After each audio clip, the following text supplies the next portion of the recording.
me and makes me think, all right, there's got to be more super fans out there that will really like my book. How do I reach them? And How do I get the book to them? I think if a few people reach out to you, it represents a lot more. Like, Yeah, because yeah, most people don't reach out. So I always think yeah. the people that do reach out, that represents a whole lot more people than, that are not reaching, Yeah. that they're at least But interested. Yeah.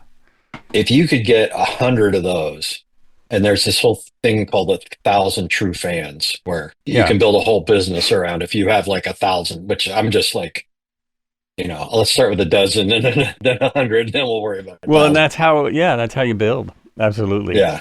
I can't remember And where I read that, but I've seen that also. Yeah. yeah, I haven't read it And either. Somebody mentioned it to me and I wrote it down, but I haven't looked into it. But yeah, like I said, I'm going to worry when I get into the hundreds. But exactly. it's also really motivating. Like if I Uh-huh. just know that there's a dozen people who can't wait for the next book to come out after I go do South American and write another book, that'll be enough to motivate me through it. It's not about the money for me. I have a decent career and I'm old enough. I'm not trying to be a writer for a living because Right. that would be terrifying right now. You're listening to Were You Still Talking?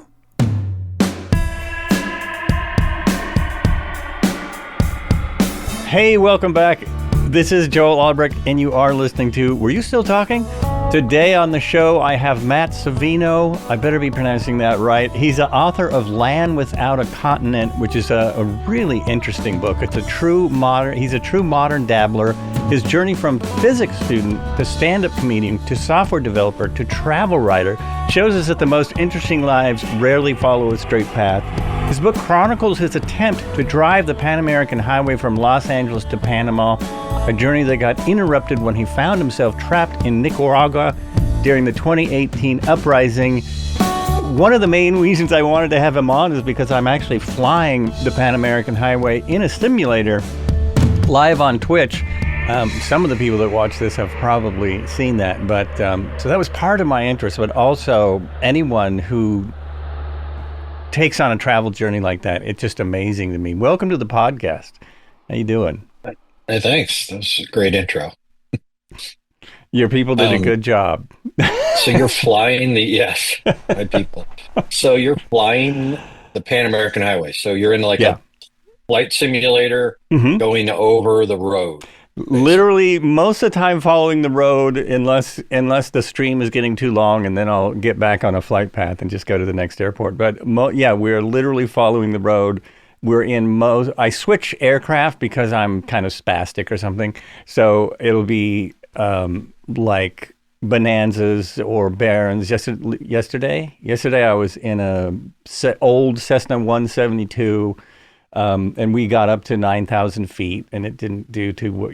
So it's an adventure. And the simulator I use Microsoft Flight Simulator 2024. So it's got a photorealistic map of the world, and it's pretty good. It's not, Where are you at? we're now in northern Colombia. So we're just about to hit Oh, the okay. gap. We're just about to the gap, the Darien Gap. So you flew through oh wait. Oh, We you're st- oh, going from south to We north? start in the south because, yeah, we're Ah, doing it okay. backwards, and I don't know why I did that. I've been through America so much flying that I thought I would start in places Yeah, I'm less familiar with. Yeah, that's a different way to do it. yeah, yeah. So you're gonna just fly over the Darien Gap. You're the one Right. We got it type easy. of vehicle that doesn't have a problem with the Darien Gap. And then you land it. I assume you connect up in Yavisa, Panama, because that's where the highway. Pan Am Highway is really kind of a loose definition. Like Right. people take a lot of different routes and they call it the Pan Am Highway. It's not like it's labeled as this one road.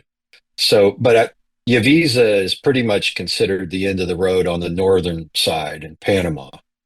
Um, and there's actually debate about where it actually ends because it dumps you off in this square city block thing. So like, okay, where's the actual end? And if you get to one corner, there's a footbridge that goes across the river and there's no roads there. So everybody is kind of settled on, well, that must be the end of the road because that's where the footbridge starts and there's a little hamlet on the other side of the river and there's no road. So it'd be interesting when you fly over that, what you see. Right. It's not as detailed, that part of the world, yet. So I would guess yeah, it is a backwater it down there. is way down there. Panama, So we'll see. I mean, we'll see the river pretty yeah, well, and we see the, yeah, the you know, Chuquanacua River, yeah, and we kind of see where stuff is, but it'll just be, yeah. yeah. I don't know how deep the weather's the most interesting thing right now. We've barely seen animals. There are animals in the sim, but yeah, it's Huh. wild. So back to your journey. Like, what inspired you I to? want to talk about the sim. That's some interesting stuff. It is. One It's last question: fun. Are you an actual pilot, or I do you am. just do the sim? I'm an Okay. actual pilot, but I haven't flown for quite a while. And Huh. a flight Okay. like that would cost so much money. We complain about the cost of the sim, but to actually do that in the real Yeah. world, I mean, you would have to have a sponsor, I would imagine. Somebody must have Huh. done it. I haven't even I'm looked sure that people up. have. Yeah, yeah. I'll check out your Twitch stream. That sounds really interesting. Flights with Joel, it's called. Flights Okay. with Joel. And it's, Were you yeah. still flying? See, you could have said that, and then now you have your branding is always just. That's true. I could have. All right, put it in my And notes. I do try to remember to mention this on my streams because more people watch Yeah. those streams than anything else I do. Yeah. Whatever else I'm doing, I have more people, connected to that So than anything Twitch else. streams are a lot better about being discoverable than like podcasts. People Yep. generally aren't going to be like, oh, let me. Some people do, but it's a big barrier to entry for me to decide I'm going to let somebody into my life and listen to them every week or whatever. But Twitch or YouTube or something, it's just constantly showing you one thing after another. So yeah, a lot easier for people to discover it. Yeah, and because if anyone, people can look for if they've watched that subject before, it brings it to them. I just Right. started dual streaming to YouTube, which is not I did videos on YouTube for a long time, but they don't do anything for smaller channels. Like until Mm. you get to a certain size, they don't care.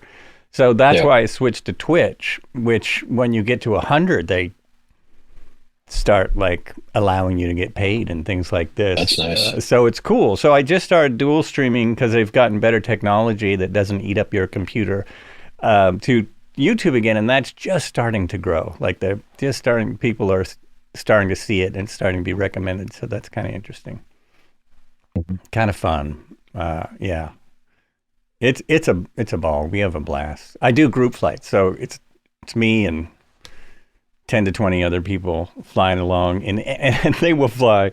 It doesn't matter what I'm flying. Some people will fly the same aircraft just to be experiencing the same thing, but some people will be flying F-18s and zipping by us. Are you in? How does an F-18 go slow enough to fly with it? Oh, it Can doesn't. it They do just that? fly back and they just.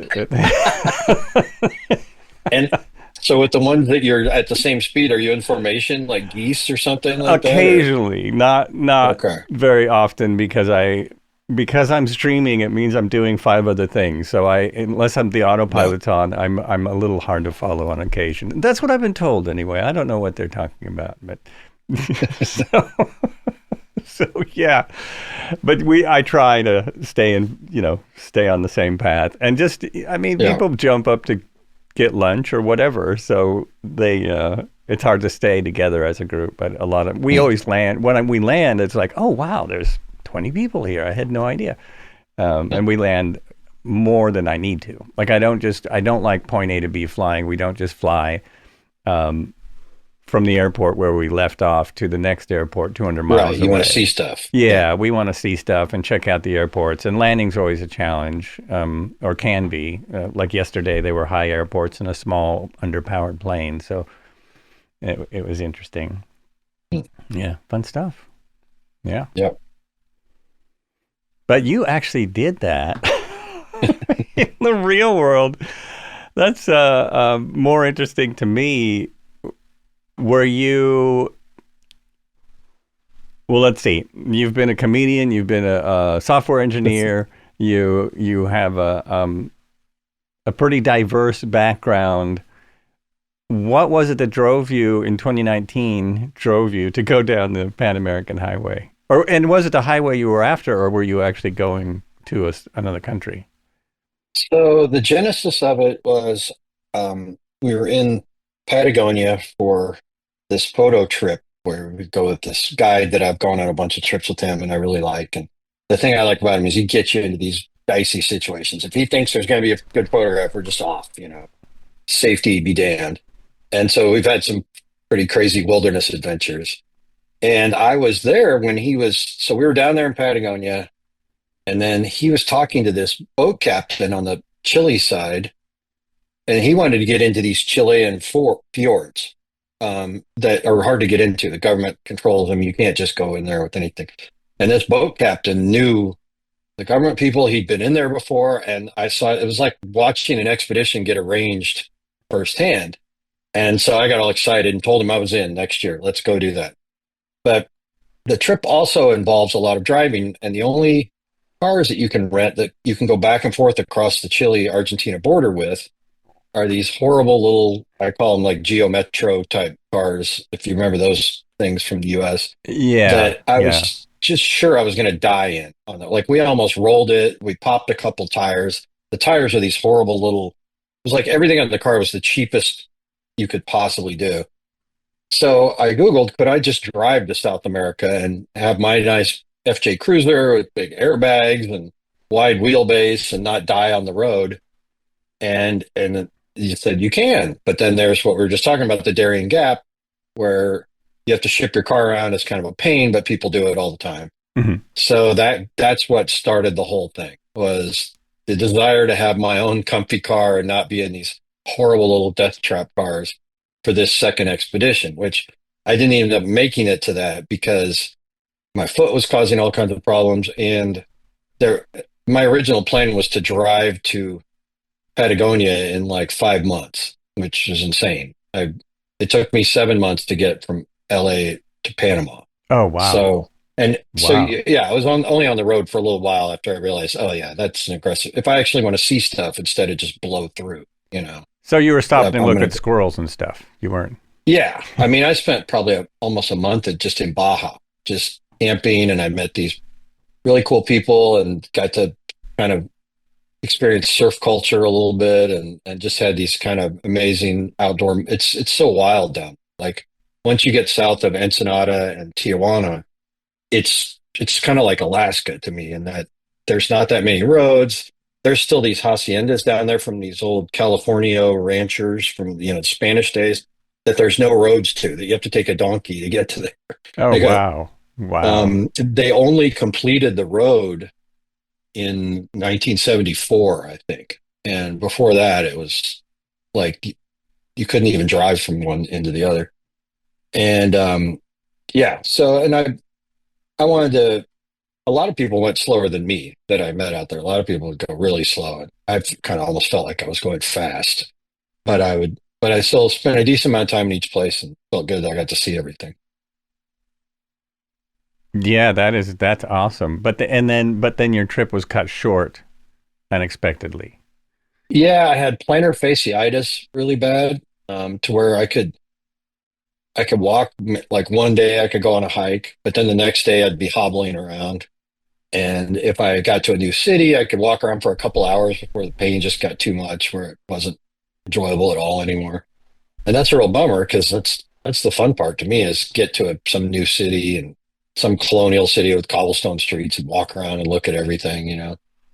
So that was one of the reasons I was thinking I didn't go on the Patagonia trip because after a while my plan became, all right, well, I'll park my car and I'll fly down to the trip, which is going to be really expensive and everything else.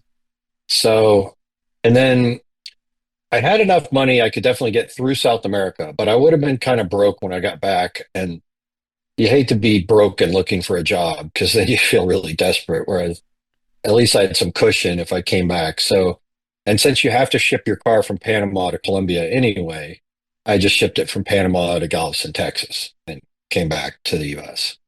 Wow. Um, Wow. and So you actually have to ship the car from. yes, Oh, um, wow. there's a couple of different ways you can.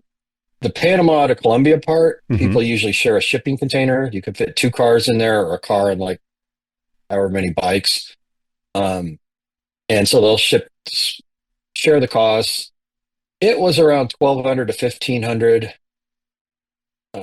I think total. I don't know, but I'm sure it's way more expensive now. Everything got so expensive during COVID and it just never let up. Right, right. Um, I feel like mine cost with everything like 2,500 to ship back to Galveston or something.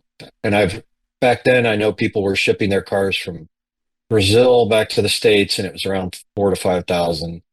And I even looked into shipping from Chile to New Zealand because the ultimate goal is to do the whole world.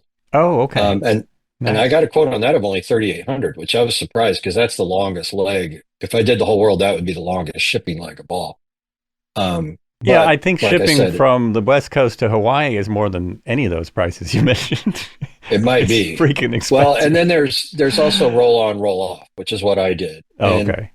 row row. And with that though, you have to worry that your car will get stuff will get stolen out of your car. So the people with the big camper shells or campers where they can't really lock everything down. I have a locking thing in my trunk and a locking car carrier on the top. The car carrier you could break into by lightly pulling on it with your hand, but at least it locks. At least it's like it's something, and nobody messed with it. And what I did was I also cleaned out the car so there wasn't a speck of anything anywhere inside the glove box, the car, anything. Just to tell them that like don't even bother. This car's clearly been picked over. There's nothing worth. And I had some pretty expensive camera equipment in that locking trunk that I was a little nervous about, but the locking trunk thing I bought is like pretty solid. It's metal. Um, I wasn't too worried about them breaking into that, but it's still a little scary. But So but it's yeah, it like was it's like either the shipping people that are taking stealing stuff. yeah. When The it gets to the crew. dock, Yeah. like you Oh, have to give doc. them your Okay. keys so they can move your car around, Mm-hmm. and so they have access to your car. And people when they have bigger camper vehicles, they'll try to sort of barricade all the stuff in back, but sometimes the people don't care and they just go through the barricade anyway. It's one of those things that probably happens a lot less often than people think, but you do hear about it when it happens. And it's certain ports are worse than others. Like I think Florida is actually supposed to be terrible for it, which you'd think it would be one of Veracruz or something like that, but it's But it's Florida. um I'm so not. Why am and I not surprised? And yeah. yeah. So yeah, I had two things they could steal. They could steal my beat up old cooler or a yoga mat that I'd somehow acquired that I couldn't fit anywhere. And it's like, fine, if some sticky fingered dock worker wants a yoga mat, here you go. Have the yoga mat, dude. They might Hard to need picture somewhere them. to sleep. Yeah. Yeah. Wow. Wow. That sounds pretty amazing. But you still want to you want to do a world? Are you still considering doing a world round the Yes. world deal? Yeah. So the name of my blog is Ushuaia or Bust. Hmm. Ushuaia is if nobody can remember how to spell it, so you just Google the southernmost city in the world and then it'll come up in Argentina. There is a little bit of argument. There's like Fort Williams in Chile that they make the claim, but then people say no, or Fort Williams. It's really just an army base. It's not a city. It doesn't count. So they argue back and forth who's the southernmost city in the world. But for the most part, it's considered to be Ushuaia. So I've been in bust mode for the last 7 years, basically, because I didn't make it to Ushuaia. I turned around to Panama. And I want to write another book and I need content. So right now, I published the book last June, like not this year, but the year before. And I've done a lot of marketing stuff. And, I didn't immediately want to go back on the road, but it's definitely time. And yeah, I would eventually, the ultimate goal, if everything works right, and I still enjoy doing it, would be to do the whole world and write a series of books. And like my literary kind of icon is Bill Bryson, who's if they made a Walk in the Woods is kind of his most famous book. They made a movie about it with Nick Nolte and Robert Redford. But his books are you learn a whole lot, but you also laugh your ass off, and it's a compelling story. And the level of detail he goes into when he's curious about some subject, I didn't think you could do that in a book where you're also mostly being funny and telling a good story. I thought it had to be a dry, I'm like, oh, wait, that was the big eye opening moment. So my books are kind of like, all right, what if Bill Bryson was a little more adventurous? Because his whole shtick is kind of that he's scared of his own shadow, but he's this incredible writer. But so he plays that up for laughs everywhere. Hmm. So what if Bill Bryson was a little more adventurous and wrote a book about driving around the whole world, like Walk in the Woods, or he has an Australia book that he is just, travel log memoir to Australia that is just incredible. It's kind of the pattern for my book, really. Um, and so that's the thinking, and then and I kind of have it all in my mind. Like I would do America, do come back and do North America last. So, or U.S. and Canada. So after I've seen the whole world, now I come back to my home country and travel around and compare and contrast things and what did I learn and what's the big arc of that is the way I'm thinking of it. But that's a long way in the future. The next step is just to do South America and do the next book. Right, right. I'm looking Yeah. up this book that it's not a travel book, but it's written in the way you're talking about. Do you know Sarah Vowell? Is that no? She's a comic and a comic writer. She Okay. wrote one called Assassination Vacation, which is where Okay. she traveled around to assassination museums, which are Yeah. surprisingly popular, I guess. But she's really hilarious, Yeah. and she's exactly like you were saying. Because another one is Yeah. Unfamiliar Fishes. I'm a big fan of Hawaii, and it's about the history of Hawaii, but it's told in just a ridiculous way and kind of weaving Yeah. in her experiences. Yeah, it's really interesting. All right. I'll write those down. Sarah Yeah. Vowell. I am. Unfamiliar Fishes is the best. The other one is Okay. the other one. You find out a lot about American presidents. Um, I do a lot of walking around, so if they have mhm. audiobooks, a lot of times I'll buy those things and listen to them when I'm out walking or hiking. Um, And I'm sure they do. I know that Unfamiliar yeah, Fishes was a bestseller, and yeah, she's fairly well known. She's done yeah, small. Yeah, she's kind of in the Hollywood community, but yeah. but not a star or anything.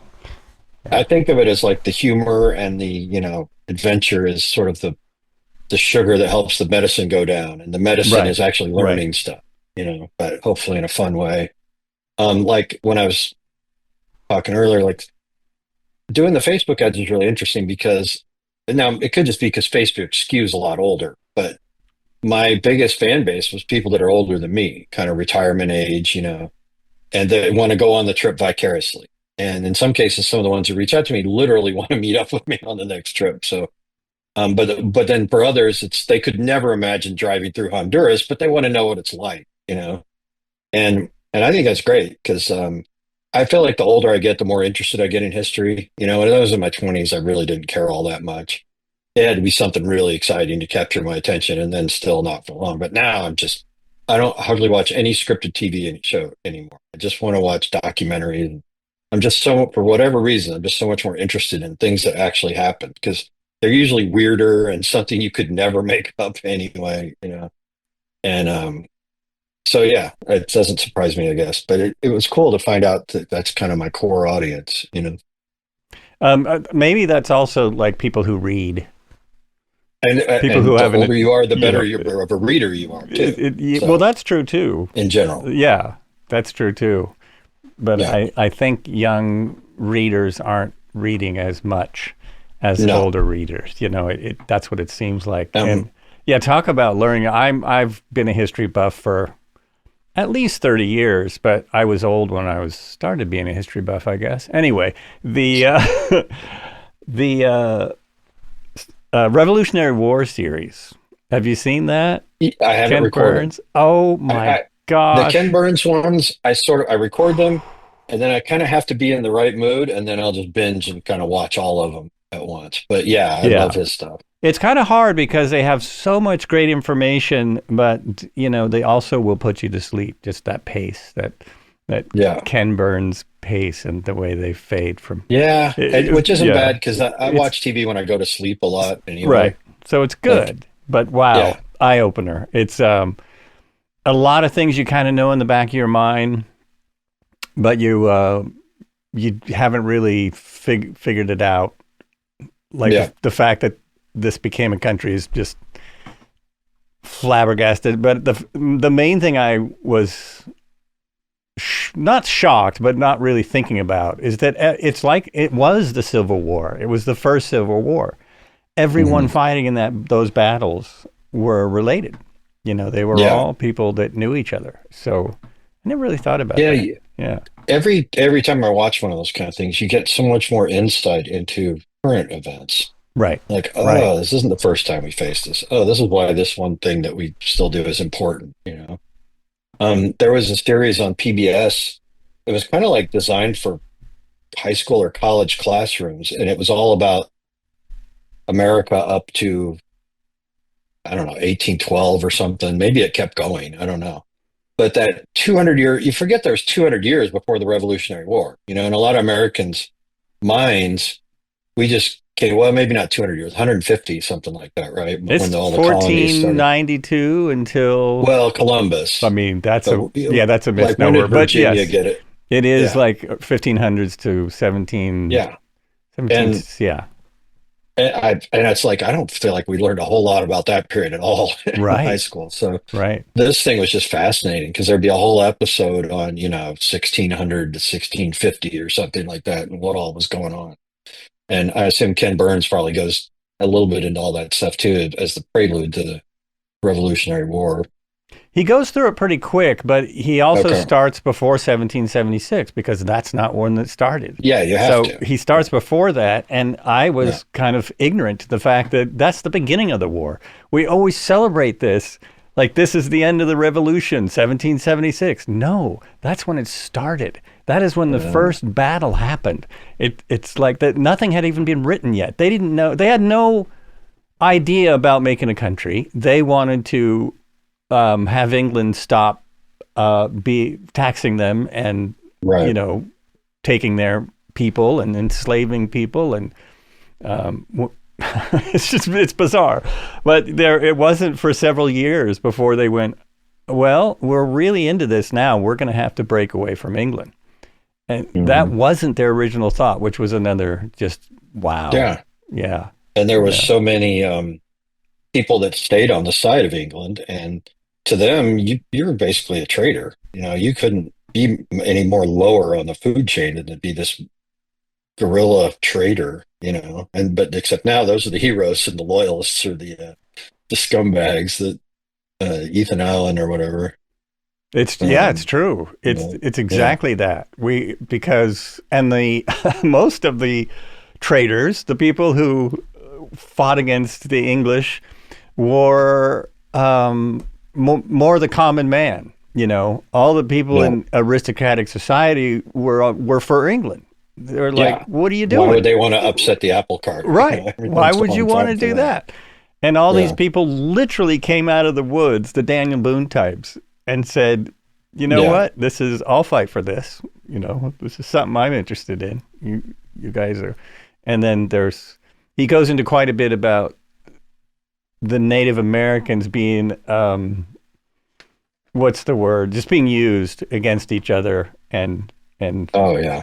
all the different ways that they're promised different There's a things. And yeah, it's wild. there's a book called American Settler Colonialism that I think handles it in a pretty even keeled way, but doesn't pull any punches whatsoever. And it's so horrible. Like anytime anybody says the moral arc of, the what was it? What's the arc of something bends towards justice? How am I butchering this three-line quote? But anyway, I was like, not for Native Americans, it didn't. It never bent toward justice for them. You know, they're still around, they're survivors, but that's about it. We never did anything right by those guys. Yeah, never. And that was part of them. So, the tribes that sided with England thought that maybe they would be treated better by England. I doubt it. I doubt it's true. We don't know because it came out this way. And also, he kind of glosses over the fact that there's already tribes gone by the 1700s. Yeah, Already tribes have been wiped out, just yeah. completely gone. Yeah. Yeah, I mean, this exact same thing happened in Mesoamerica, which I do a pretty deep dive into Mesoamerica in the book, Hmm. because I visited a bunch of sites that when the Spanish came, the Aztecs were the big bullies in the region, Oh, and right, there right. was so many other little civilizations all over the place. There was just tons of them that were more than happy to ally with the Spanish, and that felt good for a couple of years until the Spanish didn't need them anymore, and then they just turned on them. Like, um, and I even I go into kind of in Tikal in Guatemala. The closest city is called Flores, and the colonial part is on this island. And that island was the last stand of the last kingdom in the Americas. It was a Maya kingdom that had held out till 1798 or 1698. It's been a while since I want to say I think it's 1798, but 1790. I think that's right. yeah, Yeah. and it's just such a sad tale. But by that point, they had seen the Spanish tricks for decades, centuries, and they weren't putting up with any of it. And they were tricking the Spanish. They would be like, "Yeah, we're going to surrender. We're going to surrender," and then they would meet and just slaughter everybody they could. They would like dress up as women, sneak into the Spanish camp, slaughter everybody, and the Spanish kept falling for it and thinking, "All right, they're really going to surrender to them." Nope, they're just going to slaughter us. And then finally, the Spanish built a gunboat on the lake and just started shelling the city, and then went in and slaughtered everybody basically. But and that was Yucatec Maya, which was the language of the people who built Chichen Itza and all these great sites. And there's, as of when I wrote the book, there's like 10 to 12 speakers of that language left living on that lake, and it'll be a dead language when they're dead. It's really Wow, that's amazing. I didn't even know there was that poignant. many, that there was any left that Yeah. still spoke that. Oh, well, that's Yeah, another thing for the book. that's The other amazing. Maya dialects, they're actually languages. You want to say dialect because it's Maya, but they're different enough that they're technically, there's a whole bunch of different Maya languages. There's Maya radio stations. There's millions of Maya. And I swear, as Americans, we're taught, yeah, the Maya disappeared. Nobody knows what happened. They're gone now. It's like, Right, no, they're not right. gone. They're everywhere. And especially the Yucatan, and Guatemala, there's tons of indigenous Maya. And, they're still hanging in there. And because they were such a big civilization that even when they got 90% wiped out to smallpox, there's still a lot of people survived. It was the smaller ones, like these colonies in North America, where it was a much smaller village, that you can't survive a bottleneck event like that. Your culture doesn't survive. You just end up getting absorbed into the settler population or other tribes or whatever. That's what happened in Baja. There was three or four different indigenous groups, but Baja's a tough living. There's not a lot of water. There's not a lot of food, so they weren't thriving like these ones in central Mexico and the Yucatan, where they could plant all these crops and stuff. And the Spanish just ignored Baja for about 200 years, but there was enough contact that they all got the diseases and everything. And by the time the Spanish came there, it was almost empty, which is how, Americans described a lot of the East Coast, which was not empty at all, at least not when we first contacted them. Maybe by the time we started setting up a real colony, they had, like you said, they had already been wiped out by that point. Um, but yeah, that was a big revelation for me, which is dumb because I should have known that. But that's kind of one of the themes of the book, is that I think we spent about 30 minutes in high school history on 3,000 years of Mesoamerican civilization. And some of these pyramids, like the ones Teotihuacan right outside of Mexico City, or Chichen Itza, if those were in the U.S., it would be the crown jewel of the U.S. national park system. Like, I mean, it would be up there with Yosemite and Yellowstone. We got to go see the giant pyramid. But because it's in Mexico, a majority of Americans might not even know it exists, or just vaguely know a little bit about it. And that's, Yes, it's true. yeah, We visited those places too in the simulator, and most people are like, "What?" It's kind of one of the fun things about doing yeah, that stream is you show people stuff they have never heard of. yeah, Yeah, and it's just amazing. And what we forget about the revolution, what I wasn't thinking about, is that we're fighting for the East Coast, right? That's it.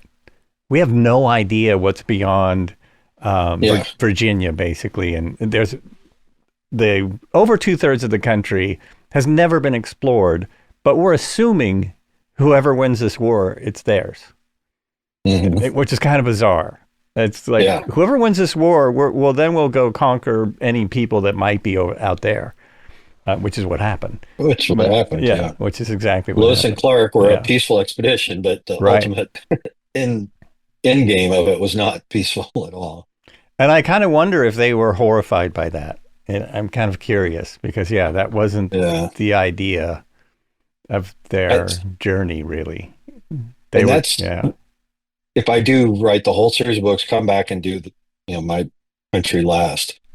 I'm definitely fascinated with a lot of Native American stuff, and I think that would be a thrust of the book for sure. Hmm. Like sometimes, you go to national parks and like there's a really good Native American museum in Redwood National Park in Northern California, right by this place called Trees of Mystery, Oh, which yes. is I'm kind of familiar. the old school. Yeah, it's Love got that like you can place. zip line through the trees. Oh, They have a yeah. really cool museum with all the dress of the Northwest Indians. They had some really cool outfits and I'm just fascinated by all that stuff because it's another thing that I think we kind of push under the rug because it's pretty painful history, but there's a Right. lot of interesting stories there, and and culture. And there was civilizations in St. Louis, that they just didn't build things out of stone, so they didn't stick around. But there's still these giant mounds there, that they built.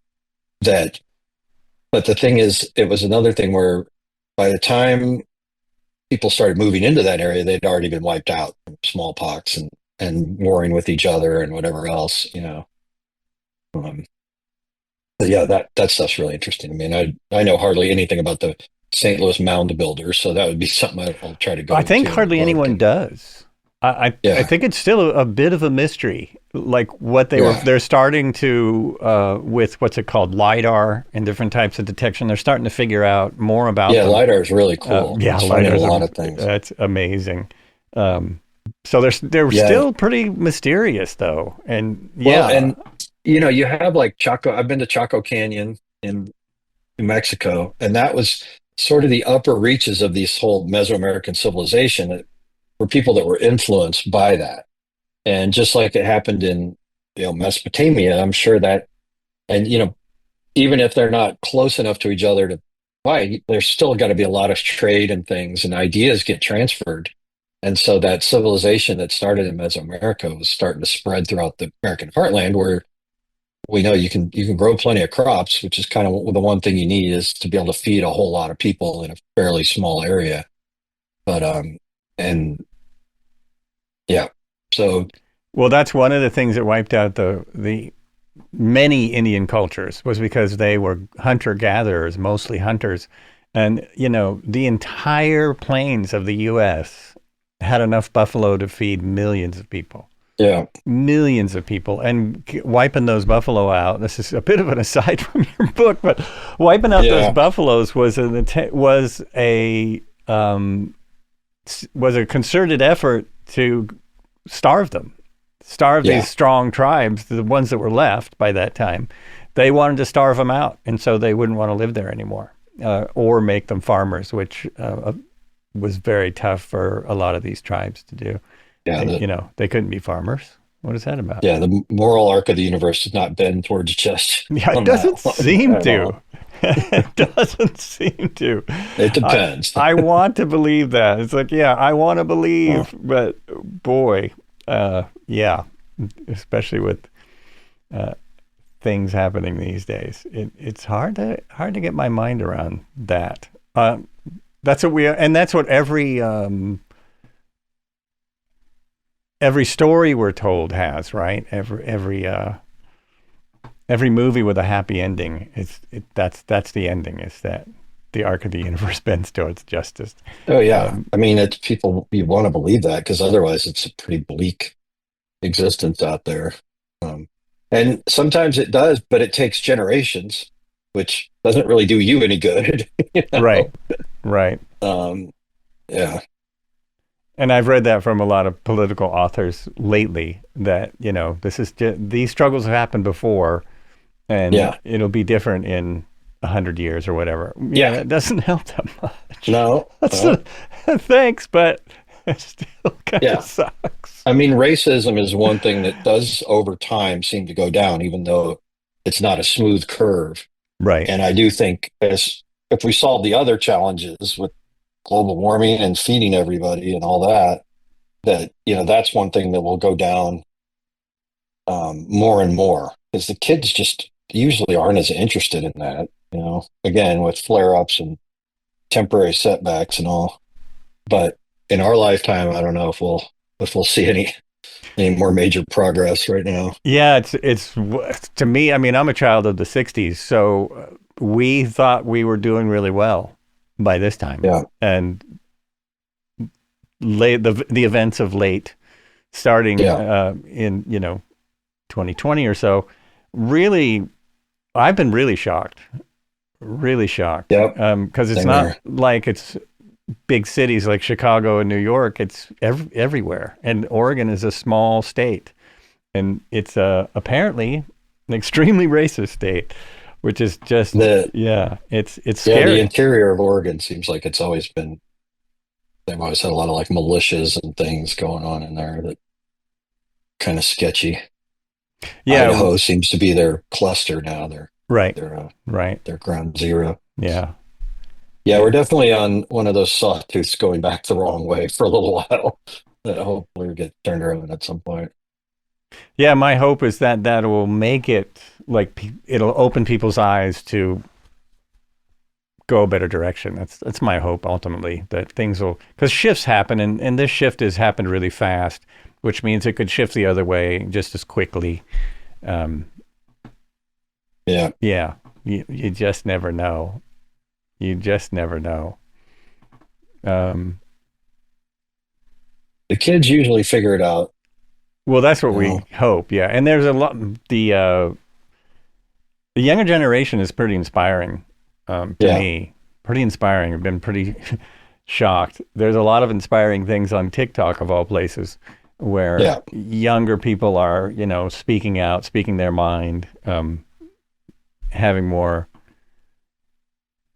yeah, yeah. modern ideas. Yeah. When I was, late teens, early 20s, like your formative years, I thought everybody my age now is just insane. Right. Of And they course. kind of are.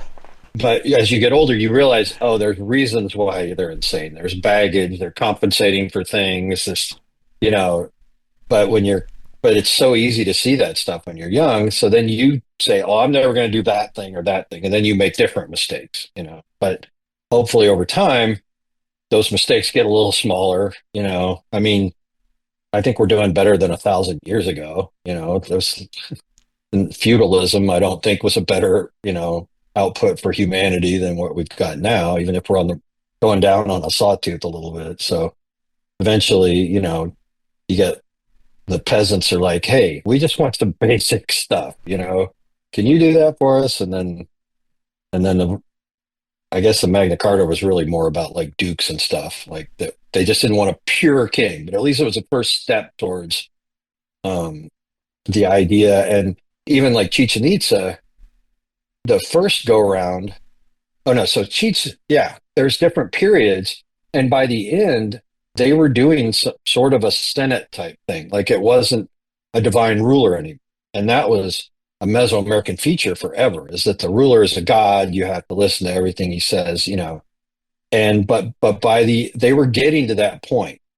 So maybe that is something that bends over time, is eventually people get sick of a god king, you know and then sometimes they go back to one for a little while, but then they But go the then, other way. well, and that But was an interesting thing about the Ken Burns too, was that no, they kept saying this, and I don't think it's true, because I think there were civilizations that had it, but no modern civilization had ever tried what we're doing here. yeah, This experiment had never been tried. When the English heard what we wanted to do, they thought, oh, that's never going to work. That's yeah, ridiculous. And who do they think they are? Like that, no one's gonna. That's never gonna work. And it's interesting. We're proving that yeah. it is a hard, it is a I mean, hard thing. But that's we never imagined capitalism taking over like this. To me, I think that capitalism is one of the biggest enemies of democracy at this point, anyway.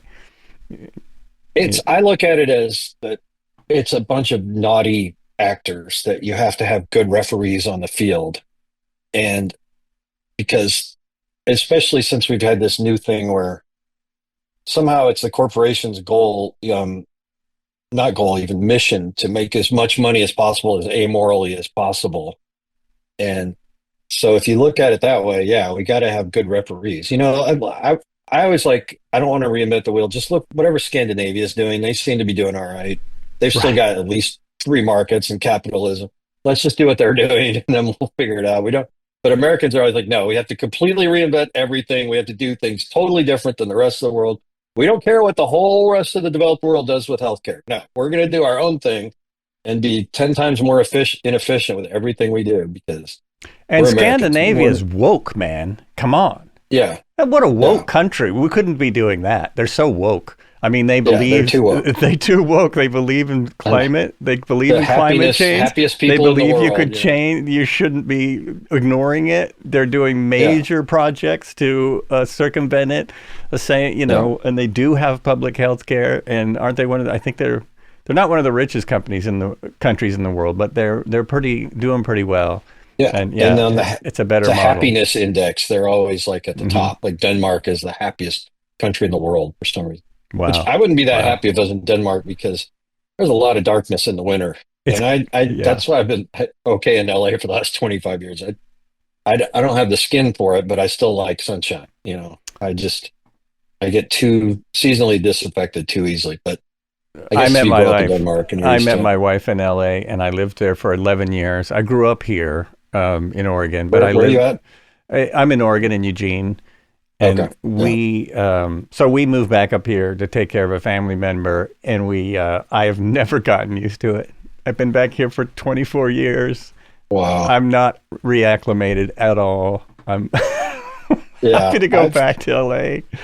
I have Uh, some friends in Portland and I've always loved visiting up there, but I've always thought I don't know if I want to live through a whole winter of that. So that's my plan right now is to be sort of semi-nomadic. And I've got old aging mom and dad in Kansas City that I is where I'm from, and spend spring and fall in Kansas City.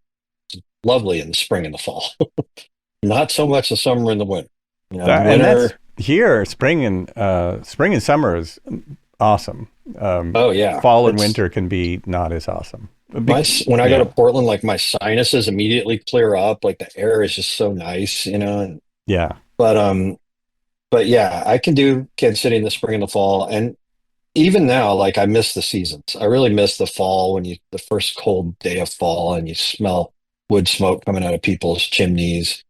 I would always get kind of euphoric when that happened for some reason. And in LA, you never get that. It gets a little bit colder. You get kind of a teaser. Oh, fall's coming, and then it just never gets any colder than that the whole rest of the It's until it's funny. summer. I never had that feeling when I lived there. I was never like, oh, gee, I wish it was winter. Um, but part of that's because I Yeah, would come up here to visit in the winter, and yeah. a week would be Well, enough. I don't wish it's winter. I miss fall. I don't Fall, okay, miss, yeah, I fall's don't miss good. scraping ice off the windshield in January. Right. I absolutely do not miss that. And my goal is because I can work remotely, and so I'm thinking about just trying to buy a cheap condo in Kansas City and live there some of the time. And my dad may live there too. We'll see. And I, I think it was 7 degrees for the football game I was watching yesterday in Kansas yeah, City.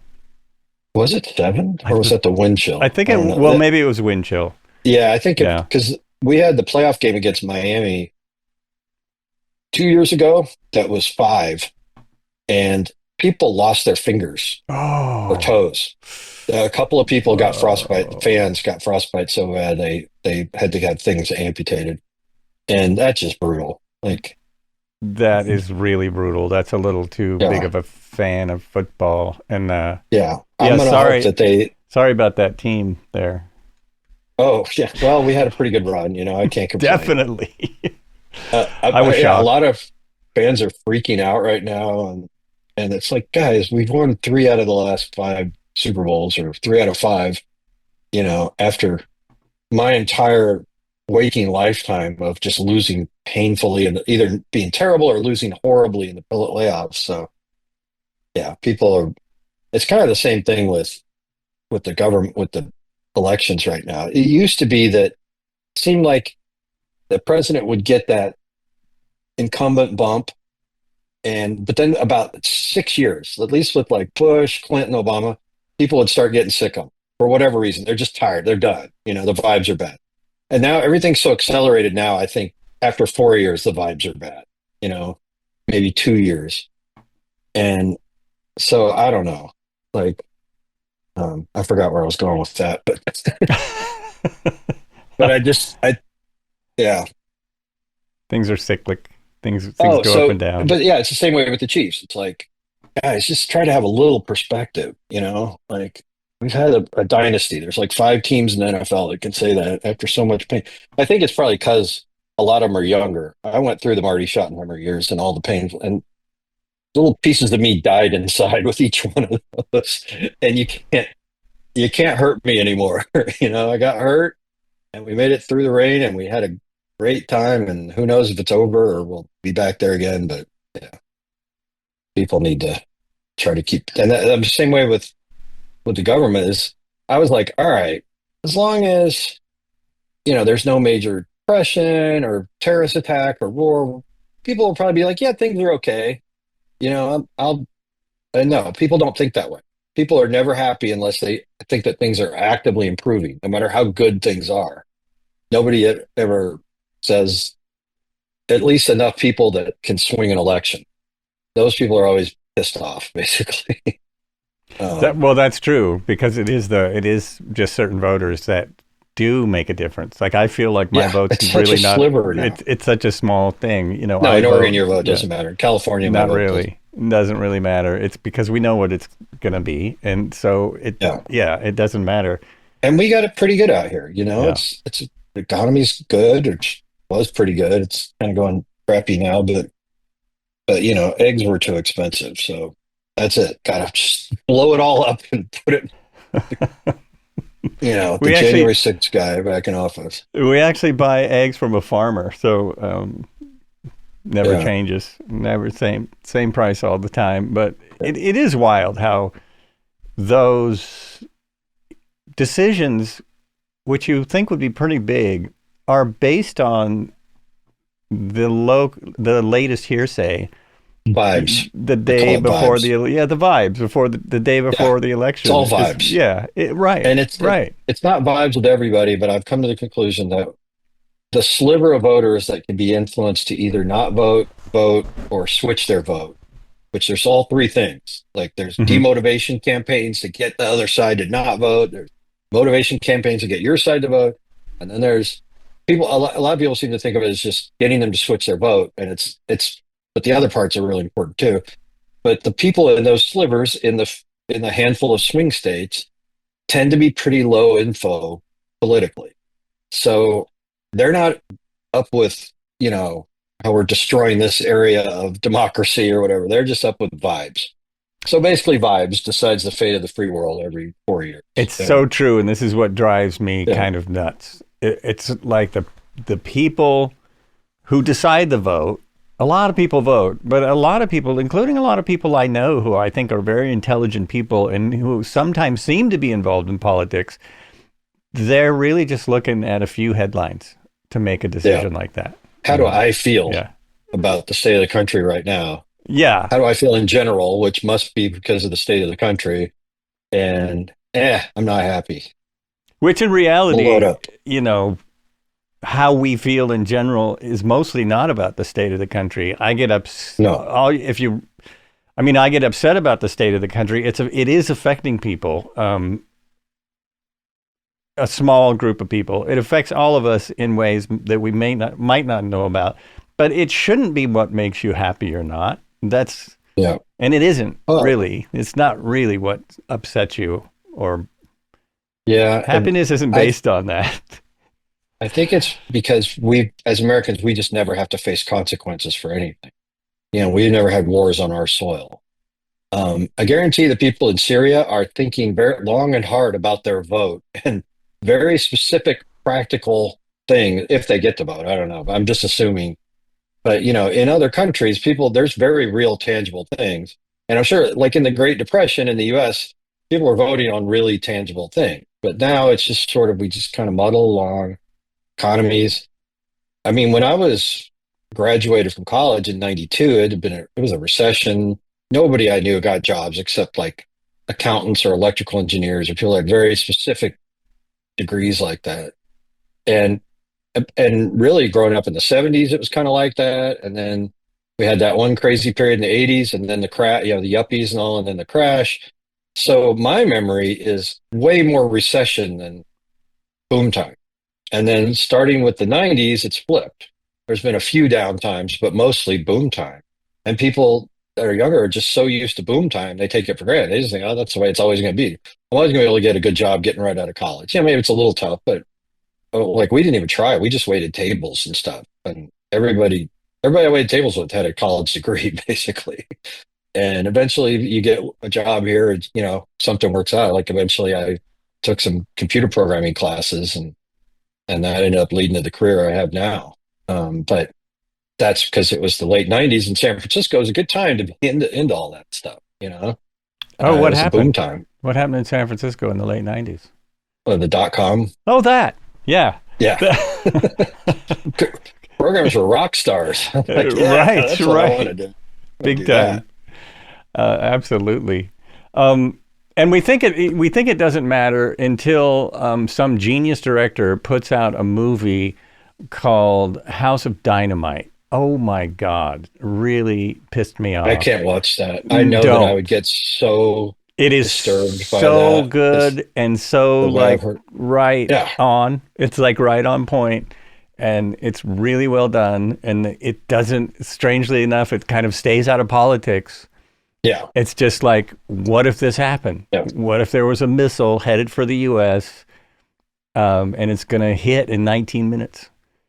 And it's yeah. from three or four different perspectives, and so it's not fun. I thought it would affect me. I thought I wouldn't be able to sleep. I somehow I was, but yeah. So great Yeah, movie. Don't watch it if you have Netflix. yeah. Don't watch that. Oh, That's it's another thing that it's we don't just even worry that much about anymore. wow. Whereas in the 50s and 60s, it was the existential dilemma. But now we don't think about it. But one of these days, some madman's going to get control of that stuff. Well, we don't think about it, and that was kind of the point of this movie, is that Yeah, it's there, folks. It's yeah, there, and if the interesting thing is, you have no idea where this warhead's coming from. Like they missed the launch, and so no one knows how this happened. And yeah, by 10 minutes into the event, it doesn't matter anymore. It's just now we got to figure out what we're going to do, and it's yeah, very interesting. And I yeah, think a lot of the stuff is pretty realistic, like how prepared the yeah. leaders are or maybe aren't. It's just And wild, just and I don't wild. get political in the book either. We've got Mhm. more political on this podcast than I have on any other one. But for the most part, the only place I do, so I just stay out of it because I don't want to turn people off with that. I want them to get into the story. The Mhm. only place I do is I have a whole chapter that's got Q&A with America about my take on the immigration crisis, which is apparently going to be a hot button issue for the rest of our natural lives. And basically just making the case we should just be letting people in, just give tons of work permits, give them a path to citizenship. Um, there's, and it's just a big argument to that. And that's the only one. And kind of deliberately, because I go through El Salvador and I tour this massacre site and I go into Guatemala and all the horrible things that happened to the indigenous Maya during their civil war there, that the U.S. supported all these things. Mhm. So I'm kind of building up your empathy getting to that point. And also just stuff like showing that it's not like what you think. People, and my general impression was, well, El Salvador and Honduras, those must just be war zones. Everybody's scared, everybody's in hiding, everybody's suspicious. And it's not like that at all. They're family oriented. They have gang problems, which are definitely exacerbated by the US releasing all the criminals, but they're they're wonderful people. And I tell the story in El Salvador, a $5 bill fell out of my pocket apparently. And this guy came running up to me with it. And before the trip started, that would have surprised me. But by that point in the trip, it probably would have surprised me if it didn't happen because I had just seen the way everybody is down. And so I keep it, I focus on just Honduras and like what happens when your apparel factory moves to Bangladesh because they can make it 50% cheap, 50 cents cheaper there. And you got a family to support. Or these villagers that have the, they have 5 months a year they can for the coffee harvest, and then the rest of the year they don't have anything to do with themselves. And then coffee prices collapse due to some global thing.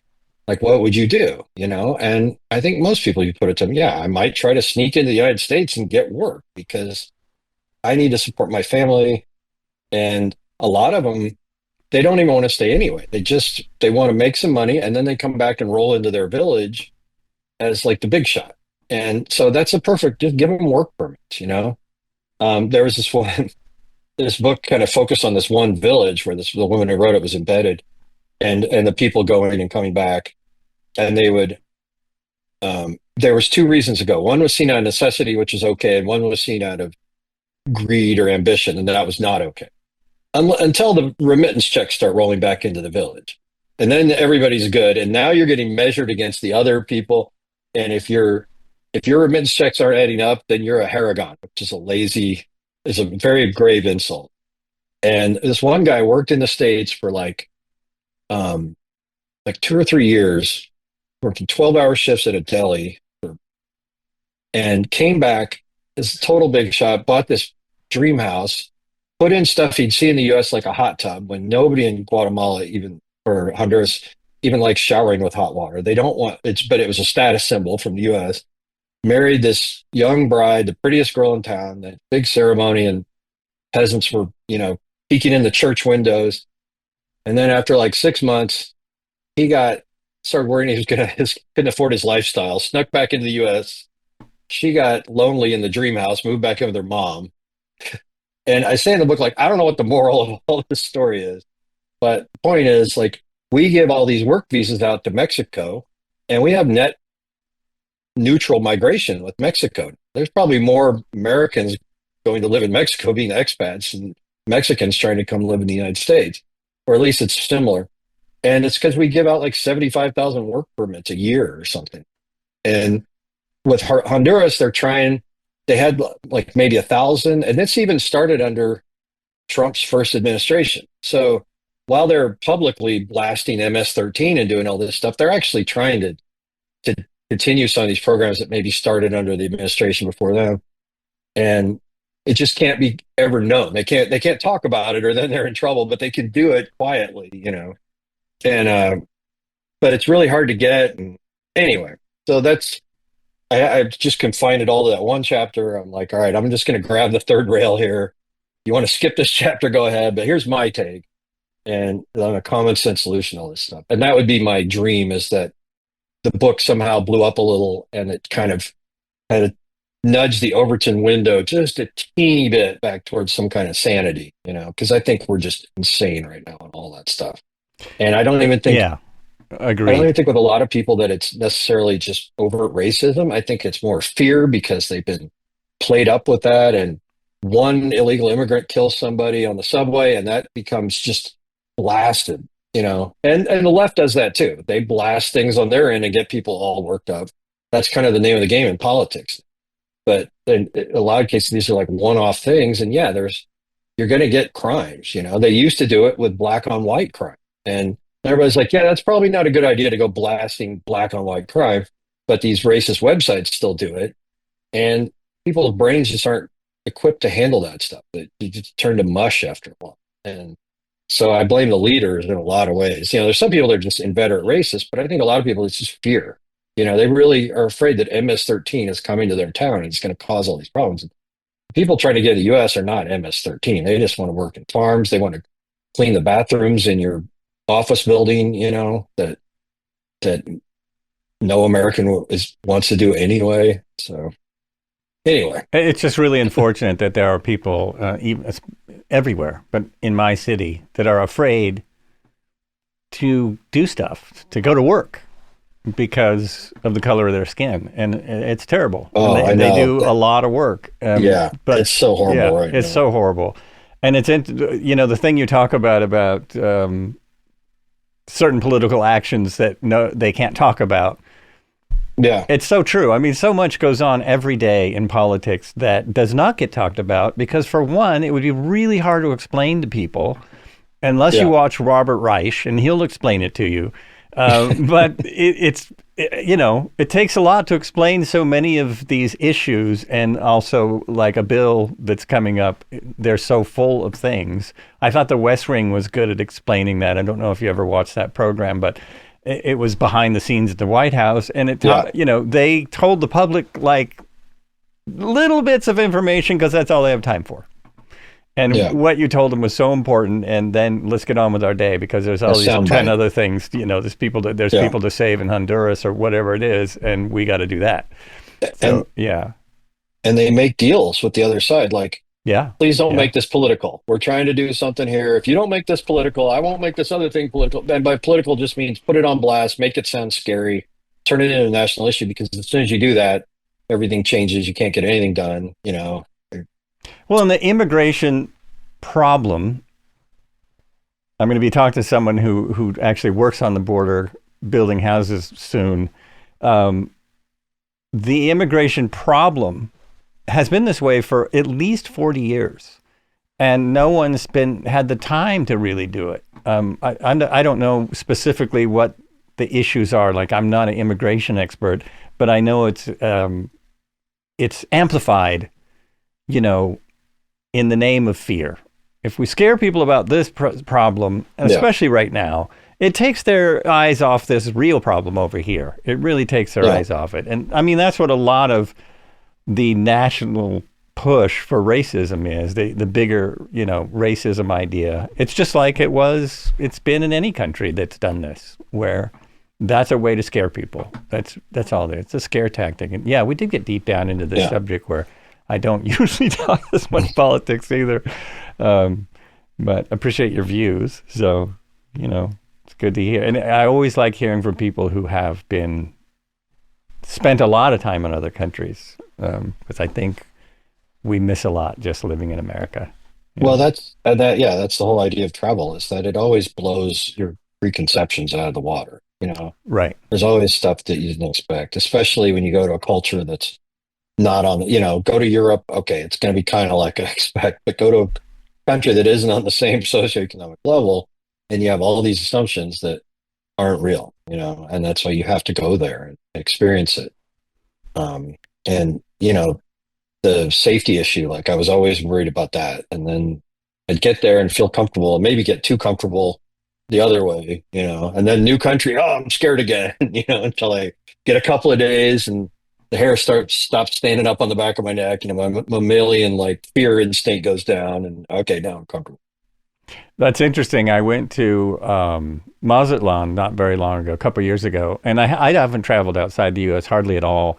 And there were travel warnings going to Mexico. It was kind of blanketed for Mexico, Yeah, the but State Department uses that as like a yeah, political football. So, and sometimes something. it's very real, and Right. sometimes it's like, oh, we just want to punish Mexico for this other thing they did. So we're going to name three more things.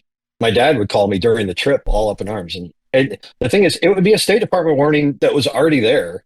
That was And there. they didn't Exactly. change the Yeah. wording at all, but they Yep. would reissue it. And then the media would act like, oh, State Department said, like that warning was already there. And my dad's, you're not anywhere near Acapulco, are you? No, Dad, I'm okay. I'm in the Yucatan. It's very safe here. And that's what was interesting is that when you get there, it doesn't feel threatening at all. It's No. it's a pretty much regular city, and Yeah. yeah, people have a lot less money than we do. Obviously, unless you're in the resort area, and it's beautiful, of course, because it's older.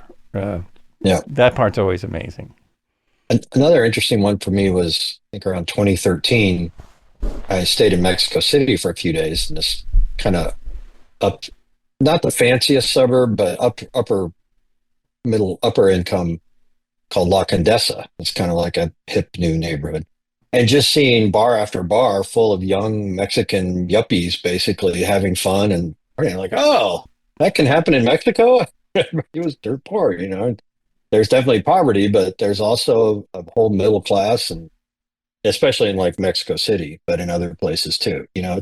That's another one where the arc seems to bend towards better economic activity, especially if they can weed out corruption and not have the cartels causing chaos all the time, stuff like that. And I feel the same way about the rest of Central America from what I saw. I think that those countries can definitely pull out of it. They need some help. They need time. They need to deal with the gangs. I mean, El Salvador dealt with the gangs in a really draconian way, but but it has but it's shown that, which is probably not legal by any kind of human rights thing, but it just shows if you can get that problem out of the way, things will get a lot better done. They're not total basket cases. And I've never been to Haiti, but I know my roommate was there all the time, like as a aid worker, and she just had the most not optimistic outlook that Haiti would ever get their shit together. So, but I don't feel that way about anywhere. And maybe I would go to Haiti and feel different. I don't know, except maybe not right now. But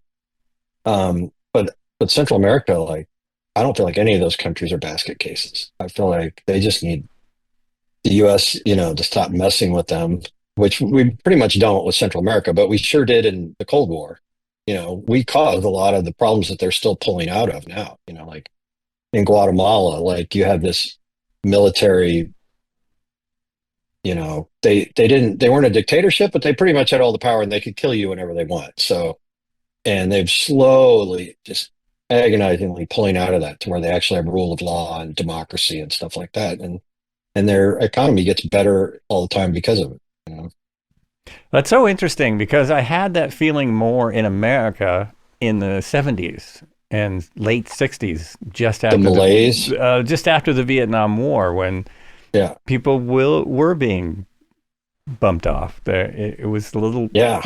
there was. I, It I, seemed like the CIA had a lot more power. It seems like their power is lessened yeah. somewhat, but maybe we just don't hear about it. I Oh, don't oh, know. that kind of stuff. Yeah. That Yeah. kind of power, yeah. I mean, in Guatemala, they initiated the coup that brought in the military dictatorship and that just terrorized the country forever. And that went on until the early 90s. And the same way in Nicaragua, they tapped the Somoza regime that was just this horrible father and two sons that ultimately led to the Sandinista revolution, which is like the only actual successful communist adjacent revolution. They weren't like full blown communists, but they were close enough that the US was going to be against them and they could ally with Russia a little bit, but not a ton. And that was kind of one of the arcs of my book. It's like, all right, well, we see how these US supported dictatorships worked out in Guatemala and El Salvador. Honduras just had their coup recently. They're kind of behind the curve. They're sort of this agriculture first country. Okay, how did it work out where we actually had the revolution? Well, not so great there either, because Ortega is now basically a dictator and doing all the same stuff Ortega did. And that's where they had a big uprising against him in 2018 that you talked about at the very beginning. And I got stuck on the wrong side of that with my car, which meant I could get out, but I would have had to leave my car there. And that was not a fun proposition because they set up these roadblocks all over the country. That's kind of the primary way of protesting in Latin America anyway. But these were hardcore. And these followed after a week of really bad riots. People got killed, like 30 people died or something. Um, and then it calmed down. And that's when I went because I was like, well, I got to get through Nicaragua or I'm just turning around now. And I don't want to turn around. And everybody said it's calm now. So I said, all right, if they start doing the riots again, I'll just bug out to Costa Rica as soon as I can. And what I didn't count on was when I was on the Caribbean side, I went to these Corn Islands. I came back, and by about 2 hours, I got to the roadblock about 2 hours after they'd set it up at this rural town called Nueva Guinea. And there was no getting through. So I went back to Bluefields on the Caribbean side, spent 2 days, came back up. Nobody had gotten through. I saw the same people, including this guy in a fancy truck that I thought was boss of this road construction. I'm like, man, if he's not talking his way through, and there was even motorcycles lined up, usually they'll let motorcycles through on these things. So I went back, and then at the very end, I heard they might be letting through international plates and ambulances just from some Facebook group. All right. So I loaded up my car with ice with beer as like bargaining chips and cold soda, and I had money, I had gasoline, felt like Mad Max or something, going out there to trade gasoline with people. Jeez. And the roadblocks, the one in especially in New Guinea, is a mix of kind of these rural farmers and a few of these student revolutionaries with their face covered with bandana. And the student revolutions were the only one that had these homemade rocket launcher things. are kind of like I would call it like an M80 on a beefed up Bolero. Like it wouldn't do a whole Whoa. lot to your car, but it Whoa. could kill you. And a Uh-huh. cop died from one during the riots. Wow. Um, so that's who I had to talk my way through. And it got really tense for a little while. And then finally the guy let me go. And then I picked up these other two kids who were stranded just past where I got through that had somebody connected me with these European guys that were kind of a gap year in their early 20s. And then we had to run a gauntlet of like three more of those to get to Costa Rica. And it's pretty much one of the craziest days of my life. But we managed to talk our way through all of them. They were mainly worried that I wasn't transporting some enemy of theirs, I guess, I have a black cargo carrier on top. Hmm. And I'm like, if there was a person in there, they would be dead in a minute in the Nicaraguan sun inside that thing. But that's all they cared about. They didn't really want to look at anything else. And they were kind of hostile at first, but then slowly talked their way through. So that was a big, crazy adventure. And then in the book, I kind of go into so the arc to me is, how did the Sandinista revolution turn out? Not so great. Well, so what path did Costa Rica take? And it turns out they disbanded their military in 1948. They're like, you're not going to have a military dictatorship because we're not going to have a military. And they figured if Nicaragua invaded, they felt like they could muster enough force. And anybody else, they took the leap that the U.S. would not allow, Russia to invade Costa Rica in their hemisphere.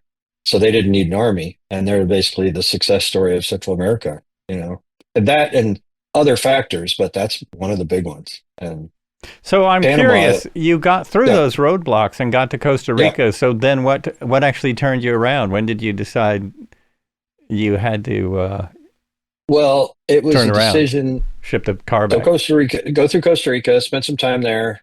I had been hooking up with these friends of mine on motorcycles, and they were in Costa.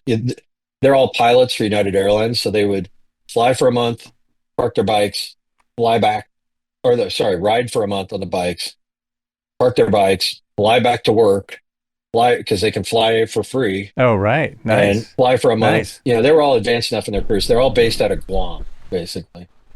And so I hung out with them in Costa Rica. We drove into Panama together, hung out for a few days. I got to stay at the Marriott on like some sweet pilot discount thing that they had. And man, Panama City, that was culture shock. After all in rural places and Guatemala, Nicaragua, that coastline looked, or the skyline looks like Miami basically driving in. That was wild. And that was basically, I had to decide, like, do I want to ship my car from Panama to Colombia and keep going? Or do I want to either drive all the way back through all that stuff, including Nicaragua, or ship my car back to the US? And ultimately, I made the decision because these guys were going on to South America, and they're like, "Come on, do South America with us," off and on, which was cool because it was good to do my own thing for a month and then hook up with them in whatever city. But yeah, ultimately it was I just couldn't. I wanted to do like the Inca Trail and the Lost City Trek and and with my foot, I could barely do one day of hiking. Hmm. And Yeah. so that was one of the primary reasons. And then the other, I think that if it wasn't for the foot, I probably would have done it, even though I might have been a little broke by the end. But so yeah, and came back, and it's pretty cool because I'm glad I wrote the book. And I don't know if I'd have even written the book without COVID because I was getting really antsy and ready to go back on the road, and then COVID hit. Well, I'm not going anywhere now for a while. And I started writing the book, and that gave me something to do that keep from losing my mind. I went from working probably 2.5 hours a day commute to UCLA to no commute whatsoever and 2.5 hours of extra free time to do something with myself. So, yeah. So were you still working at home? We we I am, yeah, I we mean, remotely.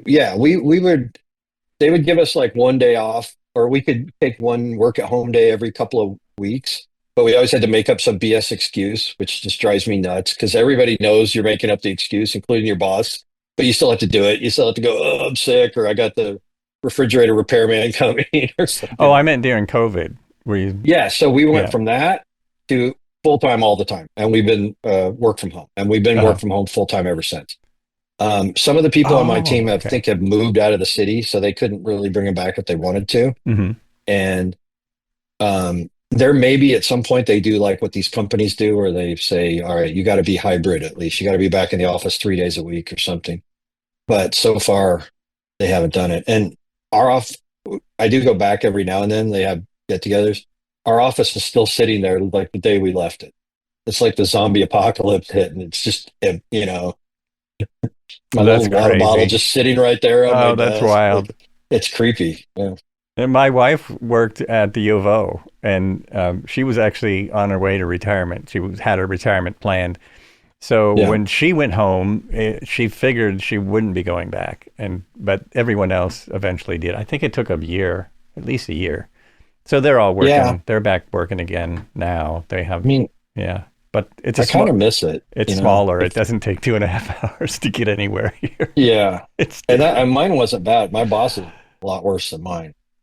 Um, and yeah, the morning was about an hour, and the drive home was probably about an hour and a half. And Hmm. that's a drive that if you do it like at 4 a.m. on Sunday morning, you could do in like 20 to 25 minutes, I guess. Yeah, we worked. My now wife, we lived in Mission Hills, and she worked at Otis, which is in Santa Monica, and it was an hour and a half. Yeah.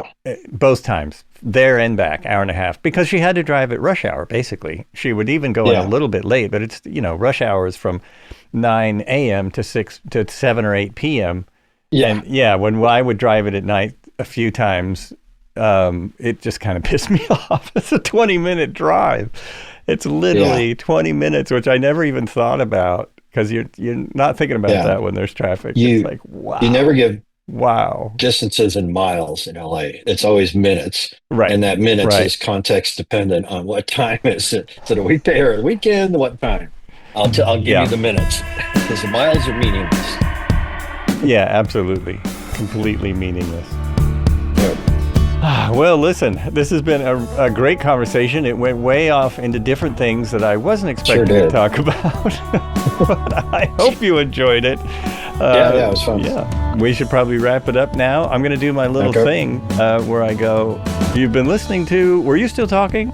This has been Matt Savino with Joel Albrecht, and we have been talking about his book about and many, many other things. There will be links to get a hold of him in the description. Look at the description, read it. No, I write it or somebody writes it. So I hope you enjoyed the podcast. I did. This was a great conversation. As always, thanks so much for coming on. Really appreciate it.